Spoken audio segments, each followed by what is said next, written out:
கர்த்தரானவர் உங்களோடு இருப்பாராக.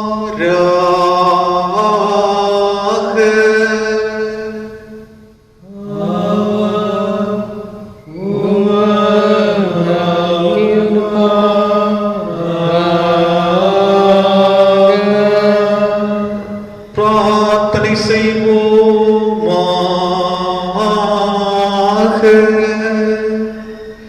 சர்வ வல்லமையுள்ள கடவுளே, எங்கள் ஆண்டவராகிய இயேசு கிறிஸ்து உயிர்த்தெழுந்த பண்டிகையை கொண்டாடின நாங்கள் உமது கிருபையினால் மறுபடியும் பிறந்தவர்களாக எங்கள் அன்றாட வாழ்க்கையில் உயிர்த்தெழுதலின் கனிகளை கொடுக்க எங்களுக்கு அருள் புரிய வேண்டுமென்று உம்மோடும் பரிசுத்தாவியானவரோடும் என்றென்றைக்கு உயிரோடு அரசாளுகிற எங்கள் நாதர் இயேசு கிறிஸ்துவின் வழியாய் உம்மை வேண்டிக் கொள்ளுகிறோம் சுவாமி.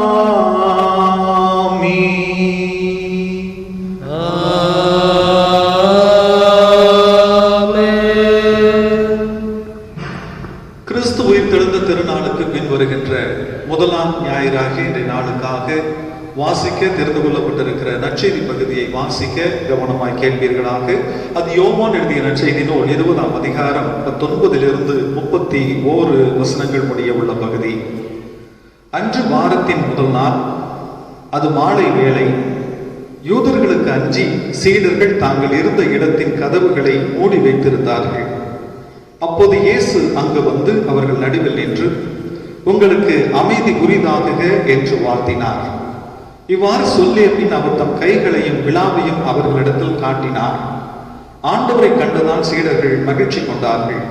இயேசு மீண்டும் அவர்களை நோக்கி, உங்களுக்கு அமைதி உரித்தாகுக. தந்தை என்னை அனுப்பியது போல நானும் உங்களை அனுப்புகிறேன் என்றார். இதை சொன்ன பின் அவர் அவர்கள் மேல் ஊதி, பரிசுத்த ஆவியை பெற்றுக் கொள்ளுங்கள்.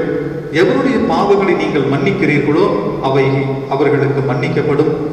எவருடைய பாவங்களை நீங்கள் மன்னியாதிருப்பீர்களோ அவை அவர்களுக்கு மன்னிக்கப்படாது என்றார். 12 ஒருவரான திதிமோ என்னும் தோமா இயேசு வந்தபோது அவர்களோடு இல்லை. மற்ற சீடர்கள் அவரிடம், ஆண்டவரை கண்டோம் என்றார்கள். தோமா அவர்களிடம், அவருடைய கைகளில் ஆணிகளால் ஏற்பட்ட தழும்பை பார்த்து அதில் என் விரலை விட்டு அவர் விழாவில் என் கையை இட்டால் அன்றி நான் நம்ப மாட்டேன் என்றார். 8 நாட்களுக்கு பின் அவருடைய சீடர்கள் மீண்டும் உள்ளே கூடியிருந்தார்கள். அந்த தோமாவும் அவர்களோடு இருந்தார். கதவுகள் பூட்டப்பட்டிருக்கும் போது இயேசு உள்ளே வந்து அவர் நடுவில் நின்று, உங்களுக்கு அமைதி உரிதாகுக என்று வாழ்த்தினார். பின்னர் அவர் தோமாவிடம், இதோ என் கைகள், இங்கே உன் விரலை இடு, உன் கையை நீட்டி என் விழாவில் இடு, ஐயம் தவிர்த்து நம்பிக்கை கொள் என்றார். தோமா அவரை பார்த்து, நீரே என் ஆண்டவர், நீரே என் கடவுள் என்றார். இயேசு அவரிடம், நீ என்னை கண்டதினால் நம்பினாய், காணாமலே நம்புவோர் பேறு பெற்றோர் என்றார். வேறு பல அரும் அடையாளங்களையும் இயேசு தம் சீடர்கள் முன்னிலையில் செய்தார். அவையெல்லாம் இந்நூலில் எழுதப்படவில்லை. இயேசுவே இறைமகனாகிய மேசியா என நீங்கள் நம்புவதற்காகவும் நம்பி அவர் பெயரால் வாழ்வு பெறுவதற்காகவே இந்நூலில் உள்ளவை எழுத பெற்றுள்ளன என்றார் என்பது.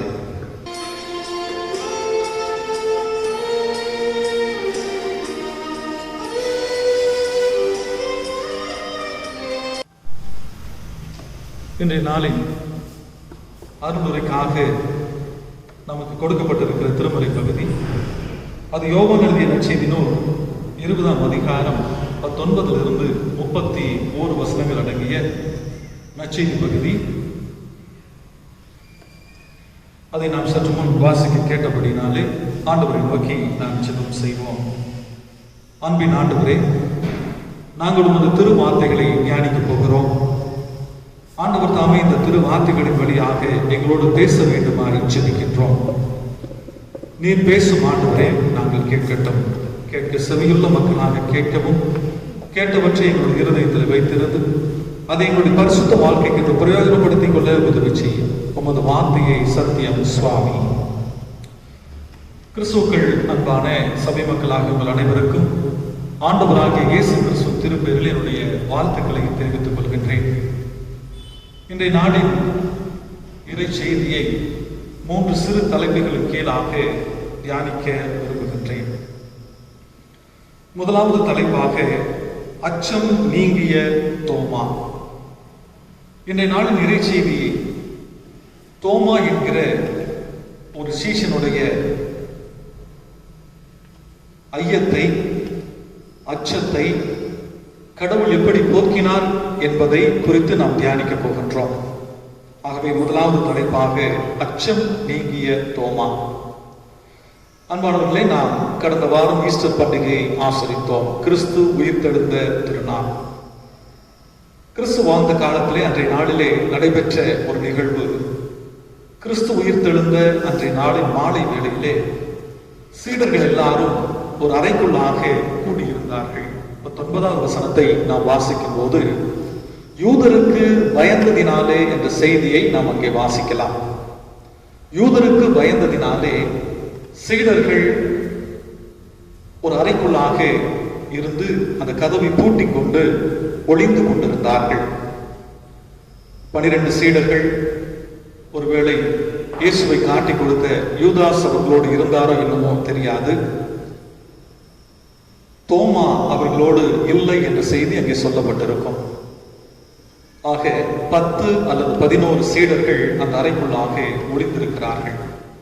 காரணம், கிறிஸ்துவை சிலுவையில் அறைந்து கொலை செய்த யூதர்கள் இவர்கள் கிறிஸ்துவனுடைய சீடர்கள் என்று தெரிந்தால் இவர்களையும் கொலை செய்து விடுவார்கள் என்ற அச்சத்தினாலே அவர்கள் அறைக்குள் ஒளிந்து கதவை பூட்டிக் கொண்டு உயிருக்கு பயந்தவர்களாக அமர்ந்திருந்தார்கள். ஏறக்குறைய இன்றைய நாளின் சூழ்நிலையை போல இன்றைக்கு நாமும் அச்சத்தோடு வீடுகளுக்குள் ஒளிந்திருக்கிறோம். காரணம், நம்மை சுற்றிலும் கொரோனா என்கிற ஒரு வைரஸை குறித்ததான அச்சம். அது வந்தால் நம்முடைய உயிருக்கு ஏதாவது ஆபத்து ஏற்பட்டு விடுமோ என்று சொல்லி அச்சத்தோடும் கலக்கத்தோடும் நாம் வீடுகளுக்குள் ஒளிந்திருக்கிறோம். வெளியே செல்ல பயப்பட்டு இருக்கிறோம்.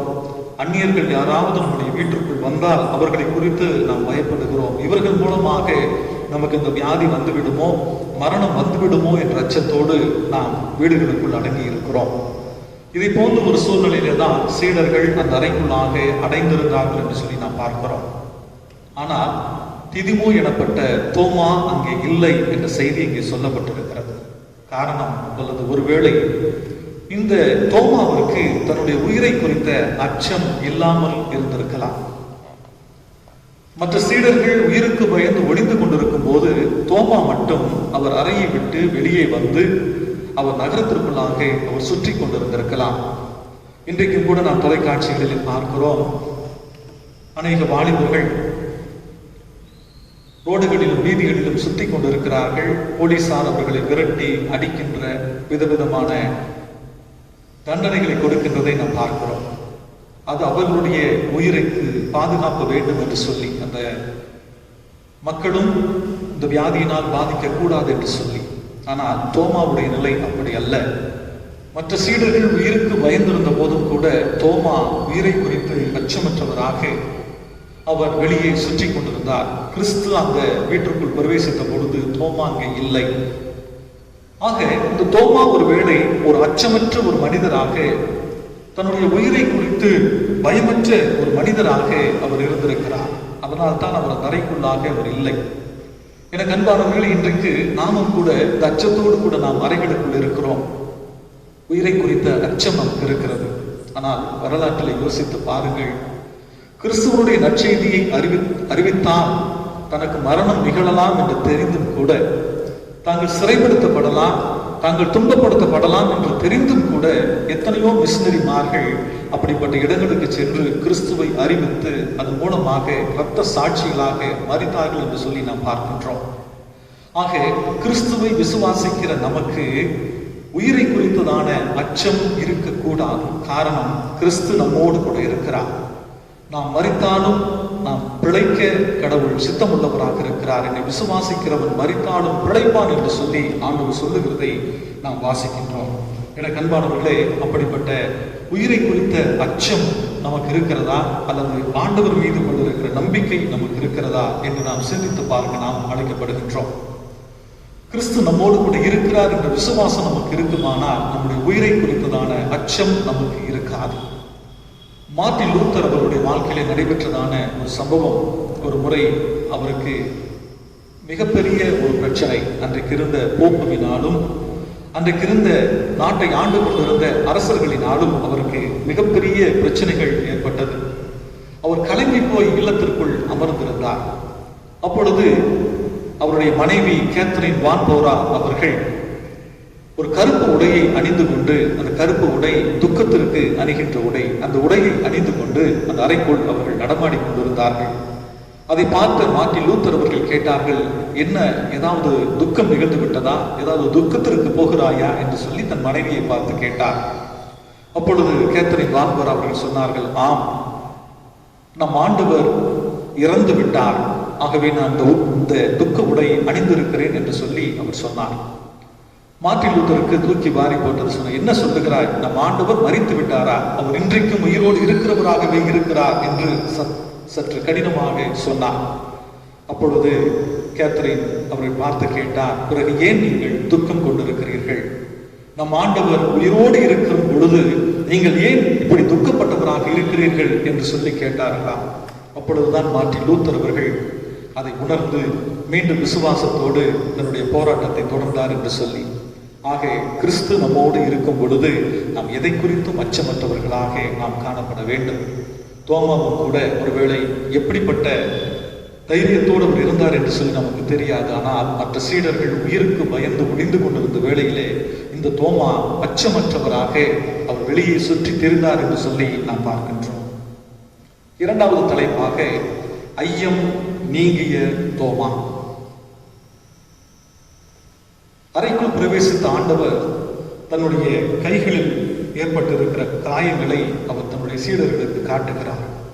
இதோ நான் உயிர்த்தெழுந்து விட்டேன், நான் தான் உங்கள் ஆண்டவராகிய இயேசு கிறிஸ்து என்று சொல்லி தன்னுடைய ஐங்காயங்களையும் தன்னுடைய சீடர்களுக்கு அவர் காட்டினார். பிறகு மீண்டுமாக தோமா அந்த அறைக்குள் வந்த பொழுது இவர்கள் மற்ற சீடர்கள் தோமாவிடத்தில் சொல்லுகிறார்கள், நம்முடைய ஆண்டவரை நாங்கள் கண்டோம் என்று சொல்லி. அப்பொழுது தோமா அவர்களை பார்த்து சொல்லுகிறார், நான் நம்ப மாட்டேன், கிறிஸ்துவை என்னுடைய கண்களினாலே நான் கண்டு அவர்களுடைய ஆணிகள் பாய்ந்த காயங்களிலே என்னுடைய விரலை இட்டு பார்த்தால் ஒழிய நான் அதை நம்ப மாட்டேன் என்று சொல்லுகிறார். அதனால்தான் தோமா என்று சொன்னாலே ஐயம், சந்தேகம் என்று இன்று வரைக்கும் சொல்வது உண்டு. அதை நாம் வேறு ஒரு நிலையிலும் நாம் சிந்தித்து பார்க்க நாம் அழைக்கப்படுகின்றோம். கடைக்கு போய் ஒரு பொருளை நாம் வாங்குகின்ற பொழுது கூட இந்த பொருள் நல்ல தரமானதா, கொடுக்கிற விலைக்கு அது தகுதியானதா என்று பல்வேறு கேள்விகளை கேட்டுத்தான் நாம் அந்த பொருளை வாங்குகின்றோம். ஏதாவது ஒரு காரியத்தை ஒருவர் சொன்னால் கூட, இதை நீ பார்த்தாயா, நீ அதை விசாரித்தாயா என்று சொல்லித்தான் நாம் கேட்கிறோம். அதுபோல தோமா அவர்களும் மற்ற சீடர்களை பார்த்து சொன்ன வார்த்தை, நீங்கள் ஒருவேளை பார்த்திருக்கிறீர்கள், ஆனால் கிறிஸ்து உயிர்த்தெழுந்ததை நான் பார்க்கவில்லை, அதை நான் பார்த்தால்தான் நான் அதை நான் நம்புவேன் என்று சொல்லி அவர் சொன்ன வார்த்தைகளிலே அதை நாம் அவரை குற்றப்படுத்த முடியாது. அதே போல ஆண்டவர் மீண்டும் 8 நாட்களுக்கு பிறகு, அதாவது இன்றைய நாளிலே கிறிஸ்து உயிர்த்தெழுந்த திருநாளுக்கு பின் வருகின்ற 8வது நாளிலே மீண்டுமாக அந்த அறைக்குள்ளாக பிரவேசிக்கின்றார். அப்பொழுது எல்லா சீடர்களும் தோமா உட்பட அங்கே இருக்கிறார்கள். அப்பொழுது ஆண்டவர் தோமாவை பார்த்து, தோமா, இதோ என்னுடைய காயங்கள், இதிலே உன்னுடைய விரலை இட்டு உன்னுடைய சந்தேகத்தை தீர்த்துக்கொள், அவிசுவாசம் உள்ளவனாக இராமல் விசுவாசம் உள்ளவனாக இரு என்று சொல்லி தோமாவை பார்த்து தன்னுடைய காயங்களை அவர் காட்டுகிறார். எனக்கு அன்பானவர்களே, ஒரு வேளை தோமா உண்மையிலே ஐயப்பட்டவராக இருந்திருந்தால் அவர் அந்த காயங்களை தொட்டு பார்த்திருக்க வேண்டும். ஆனால் அவர் அப்படி செய்யவில்லை. மாறாக ஆண்டவரை கண்ட உடனே ஆண்டவரே என்று சொல்லி தன்னுடைய சந்தேகம் தீர்ந்தவராக, தன்னுடைய ஐயங்கள் தீர்ந்தவராக அவர் காணப்பட்டார். நான் விசுவாசிக்கிற என்னுடைய ஆண்டவர் அவர் மெய்யாகலுமே உயிர் தெழுந்தார் என்பதை கண்ட உடனே தோமாவுடைய ஐயமெல்லாம் நீங்கியது. இன்றும் கூட நாமும் விசுவாசிகள் என்று சொல்லிக் கொண்டிருக்கிறோம். நம்முடைய ஆண்டவர் உயிர் தெழுந்தவராக நம்மோடு கூட இருக்கிறார் என்று வாயளவிலே சொல்லிக் கொண்டிருக்கிறோம். ஆனால் எந்த அளவிற்கு நம்முடைய ஆண்டவர் மீது நாம் முழு விசுவாசம் உள்ளவர்களாக நாம் இருக்கிறோம்? ஆண்டவரும் சொல்லுகிறார், நீ சந்தேகத்தோடு விசுவாசியாக இருக்க வேண்டாம், உன்னுடைய சந்தேகத்தை தீர்த்துக்கொள், பிறகு என்னிடத்திலே விசுவாசியாக என்று சொல்லி. அன்பானவர்களே, இன்றைக்கு நம்முடைய ஆண்டவர் சர்வ வல்லமையுள்ள ஆண்டவர். அவர் உயிர்த்தெழுந்த ஆண்டவர், இன்றைக்கும் நம்மோடு கூட இருக்கிற ஆண்டவர், நம்முடைய எல்லா செய்கைகளையும் அவர் பார்த்து கொண்டிருக்கிறார் என்ற நம்பிக்கை நமக்கு இருக்கிறதா? தானியேலின் புஸ்தகத்திலே ஒரு நிகழ்ச்சியை நாம் வாசிக்கின்றோம். சாத்ராக், மேஷாக், ஆபேத்நேகோ என்கிற வாலிபர்கள் நேபுகாத் நேச்சார் நிறுவிய அந்த சிலையை வணங்க மறுக்கிறார்கள். அப்பொழுது அவர்களுக்கு அக்கினி சூளையிலே போடுகின்ற ஒரு தண்டனையை அந்த ராஜா கொடுக்கிறார். அப்பொழுது அவர்கள் சொன்ன அந்த விசுவாச வார்த்தை, நாங்கள் விசுவாசிக்கிறவர் யார் என்று அறிந்திருக்கிறோம். அவர் எங்களை இந்த அக்கினி சூளைக்கும் ராஜாவாகிய உம்மிடத்திலிருந்தும் தப்புவிக்க வல்லவராக இருக்கிறார். அப்படி அவர் எங்களை தப்புவிக்காமல் போனாலும் நாங்கள் இந்த பொற்சிலையை வணங்க மாட்டோம் என்று சொல்லி தைரியத்தோடு நிற்கின்ற ஒரு காட்சி. அதுதான் உண்மையான விசுவாசம்.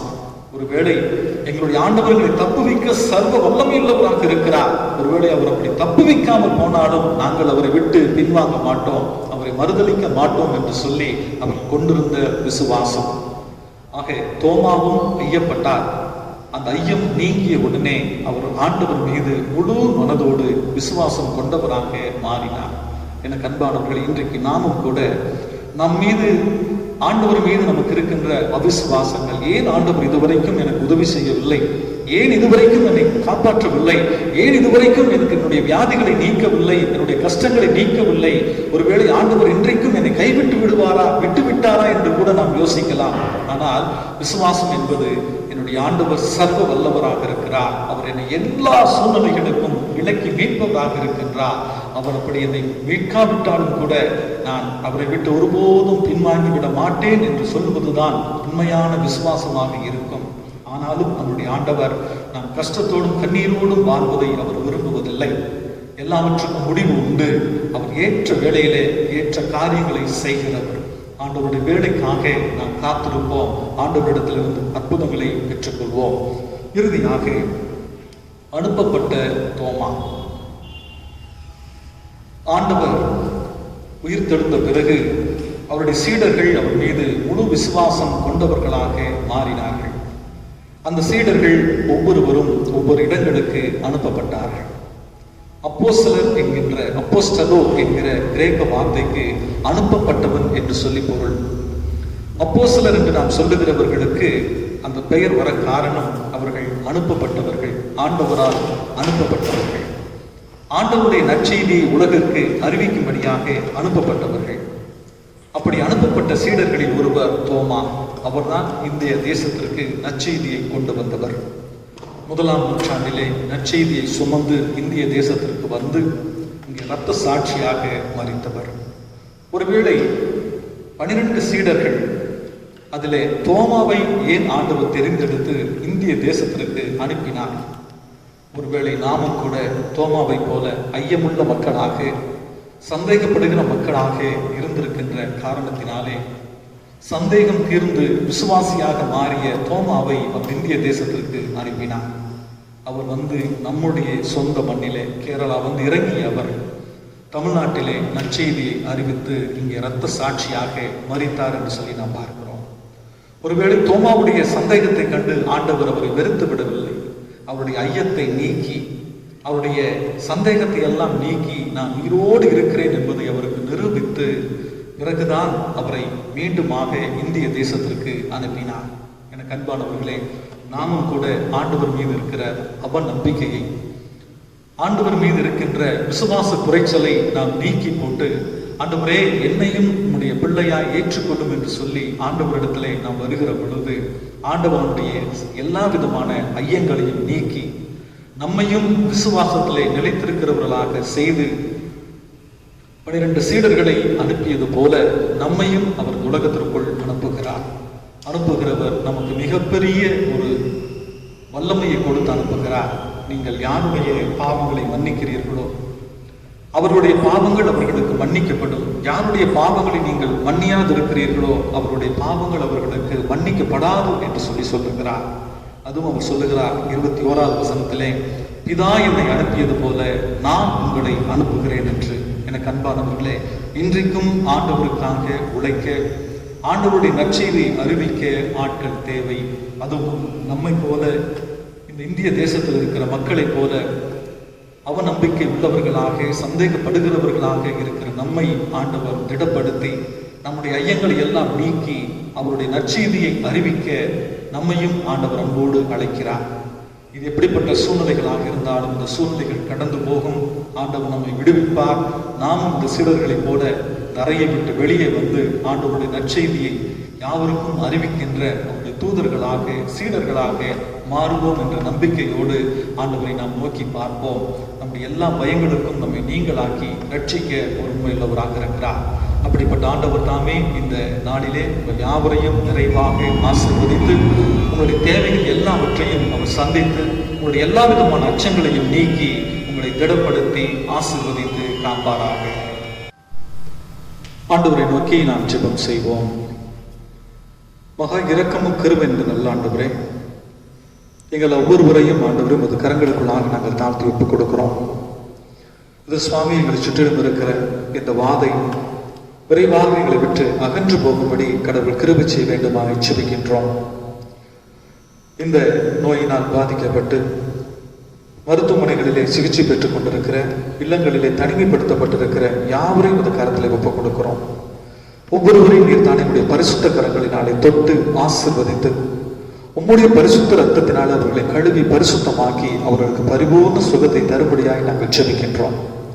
ஆண்டவரே, உலகம் எங்கிலுமாக இருக்கின்ற ஒவ்வொருவரையும் கர்த்தர் வண்ணமாய் நீர் உம்முடைய ரட்சிப்பை கொடுத்து உம்முடைய சுகத்தை கொடுத்து அவர்களை நீர் காத்துக்கொள்ளும்படியாக ஜெபிக்கின்றோம். விசேஷ விதமாக ஜெர்மன் நாட்டில் இருக்கிற எங்களுடைய தாய் திருச்சபைக்காக, அங்கிருக்கிற ஒவ்வொரு விசுவாச குடும்பங்களுக்காக, ஹல்லே நகரத்தில் இருக்கிற எங்களுடைய பார்ட்னர்ஷிப் சர்ச்சுக்காக, அங்க இருக்கிற விசுவாச மக்கள் ஒவ்வொருவருக்காய் நாங்கள் ஜெபிக்கின்றோம். அவர்களையும் கர்த்தர் பாதுகாத்துக் கொள்ளும், ஆசீர்வதியும். இதோ எங்களுடைய சீர்காழி குருசேகரத்தில் இருக்கிற ஒவ்வொரு விசுவாச குடும்பங்களையும் ஒரு கரத்தில் ஒப்புக் கொடுக்கிறோம். கர்த்தர் தானே ஒவ்வொருவரையும் பாதுகாத்துக் கொள்ளும்படியாய் ஆசீர்வதிக்கும்படியாய் நாங்கள் ஜெபிக்கின்றோம். பல்வேறு விதமான வியாதிகளிலே பலவீனப்பட்டிருக்கிற ஒவ்வொருவரையும் கர்த்தர் ஆசீர்வதிப்பீராக, நல்ல குணத்தை சுகத்தை கொடுப்பீராக. பல்வேறு விதமான பிரச்சனைகள் மத்தியிலே வாடுகிற யாவருக்கும் கர்த்தர் போதுமானவராக இருந்து அவர்களை விடுவித்து வழிநடத்தும்படியாய் ஜெபிக்கின்றோம். இந்த கடினமான சூழ்நிலையிலே சுவாமி, எந்த விதமான பொருளாதார கஷ்டங்கள், ஆண்டவரே, எந்த விதமான பலவீனங்கள், மனமடிவான சூழ்நிலைகள் வராதபடி நீர் அவர்களை காத்துக்கொள்ளும். விரைவாக நாங்கள் இந்த சூழ்நிலையிலிருந்து வெளியே வருவோம்.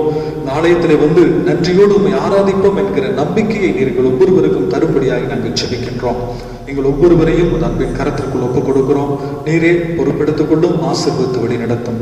துதி கனம் மகிமை யாவை நாங்கள் உமக்கு ஏறெடுக்கிறோம் என்பர் இயேசுவின் நாமத்தில் உம்மை வேண்டிக் கொள்ளுகிறோம் பிதாவே, ஆமென். பரமண்டலத்திற்கிற எங்கள் பிதாவே, உம்முடைய நாமம் பரிசுத்தப்படுவதாக, உம்முடைய ராஜ்யம் வருவதாக, உம்முடைய சித்தம் பரமண்டலத்தில் செய்யப்படுகிறது போல பூமியிலும் செய்யப்படுவதாக. அன்று வேண்டிய ஆகாரத்தை எங்களுக்கு தாரும். எங்கள் கடன்காரருக்கு நாங்கள் மன்னித்திருக்கிறது போல் நீர் எங்கள் பாவக்கடங்களை மன்னி எங்களை சோதனைக்குள் பிரவேசிக்க பண்ணாமலும் தீமையிலிருந்து ரட்சித்தருளும்.